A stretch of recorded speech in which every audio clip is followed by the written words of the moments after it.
이재명 대표의 아내 김혜경 씨의 법인카드 사적 이용 의혹 수사가 마무리를 앞두고 혼돈에 빠졌습니다.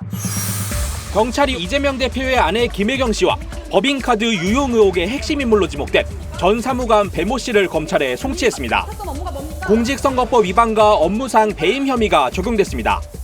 경찰은 배 씨가 법인카드로 산 음식을 보내는 것을 알고도 묵인한 정황이 있는 것으로 보고 김 씨를 공모 공동정범으로 판단했습니다. 김혜경 씨와 배 씨에 대한 공직선거법 위반 혐의는 9일 공소시효가 끝납니다. 공소시효 만료 전까지 검찰의 기소가 이뤄져야 하는데 법인카드 유용 의혹과 공직선거법 위반 혐의가 서로 얽혀있기 때문에 경찰이 사건을 빠르게 송치한 것으로 보입니다. 앞서 법원은 배 씨에 대한 구속영장 청구를 기각했습니다. 김혜경 씨 지시 없었습니까?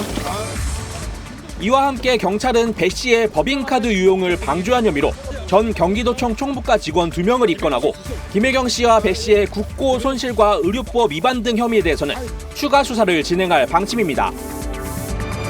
이번 기각으로 이 대표를 둘러싼 사법 리스크가 조금은 해소될 수 있을까요?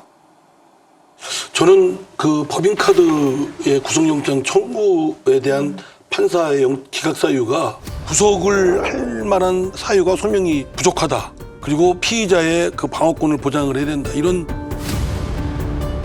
뭔가 수사가 부실하다는 겁니다. 제대로 안 됐는데도 불구하고 영장 청구를 한 거는 그 굉장히 하여튼 성급했고 제대로 수사가 충실하지 않았다라는 점을 방증이라고 생각되고요.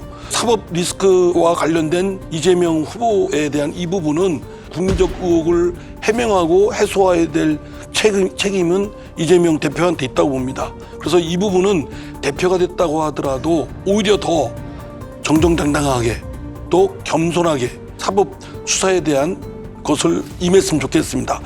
당대표 나간다고 할 때 방패 대표가 되려고 한다.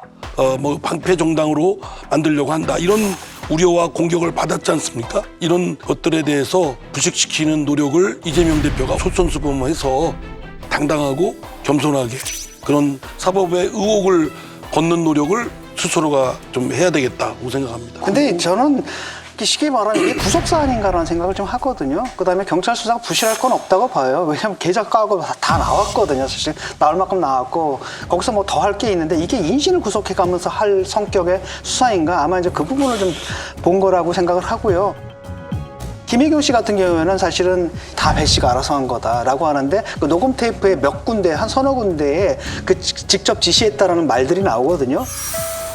지난해 7월 경기도청 5급 공무원 배모 씨가 7급 공무원 A 씨에게 공관 심부름을 놓고 질책하다가 누군가로부터 전화를 받습니다. 산딸기 통까지 얘기했잖아. 안 했어? 뭘 안 했대 안 했대.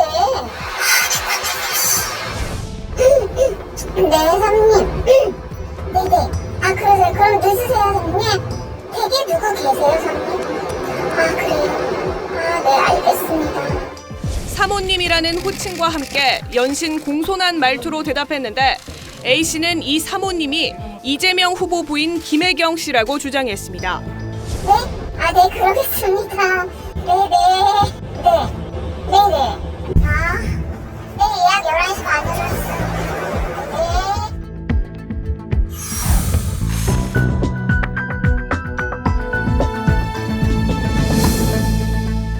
이 부분들을 이제 법리적으로 어떻게 해석을 해서 어떻게 책임을 물을까 그런 부분이 남았지 사실은 이 사안 자체가 그 재판이라는 거 불구속 상태에서 받는 게 원칙이다라고 한다면 이게 뭐 구속 영장까지 뭐 신청해서 했어야 할 사안인가라는 생각이 저는 들어요. 그렇게 생각하지 않는데요. 피의자나 혹은 참고인들이 이 이재명 대표와 관련한 사건들에서는 유달리도 극단적인 선택들이 많았기 때문에 특히 김모 씨의 경우에도 결국 사망하지 않았습니까? 그런 차원에서도 저는 구속을 해서 보호를 해야 되는 것이 아니냐 하는 생각. 제가 보기에는 법카로 국가 예산 아닙니까? 결국은 주민들의 예산으로 이 대권 후보의 사모가 부인이 이 초밥 사 먹었다, 소고기 사 먹었다, 샌드위치 사 먹었다 이런 게 지난 대선 과정에서 국민적인 분노가 있었고요. 그래서 뭐 배모 씨에 대해서 구속영장을 청구했습니다만 그게 기각이 됐으니까 앞으로는 김혜경 씨가 계속해서 그 지시나 암묵적 그 승인했냐 그 여부를 경찰이 따질 것 같고 그런데 이 이재명 우리 대표가 그 외에도 뭐 대장동 개발 의혹이라든지 또 백현동 특혜 또 성남 FC 불법 후원금 이제 여러 가지 또 사법적 리스크가 있지 않습니까? 그래서 사법적 리스크는 계속해서 상존해 나갈 것이다 이런 말씀을 드립니다. 사실 이제 소위 시장 사무를 위해서 아예 별정직을 한 명을 배정한다. 이게 우리가 과거에 조선시대에 무슨 관노가 있고 이렇게는 했었습니다만은 현대 공무원 제도에 와서 그런 것을 우리가 보지를 못했어요. 하다 못해서 김태호 의원이 그 당시 이명박 정부를 기억하는데요. 총리로 후보로 지명되었을 때 낙마 사유 중에 하나가 부인이 관용차를 탔다라는 것도 사유 중에 하나였어요. 그렇게 관용차를 타는 것도 문제가 되고요. 하다못해서 이 정부, 문재인 정부 초기에 박찬주 대장의 경우에는 감을 땄다라고 해서 이게 갑질이다. 공감병 갑질이다. 이러면서 기소가 되었었습니다. 근데 이 경우에는 아예 전적으로 국가 일은 하나도 하지 않고 뭐 시장 부인에 혹은 뭐 도지사 부인을 위해서 완전히 일을 한다. 이게 어떻게 있을 수 있는 일이냐 이런 면에서 본다라고 하면 저는 이 사건은 정말로 대한민국 공무원 제도를 위협하는 나쁜 사건이다 이런.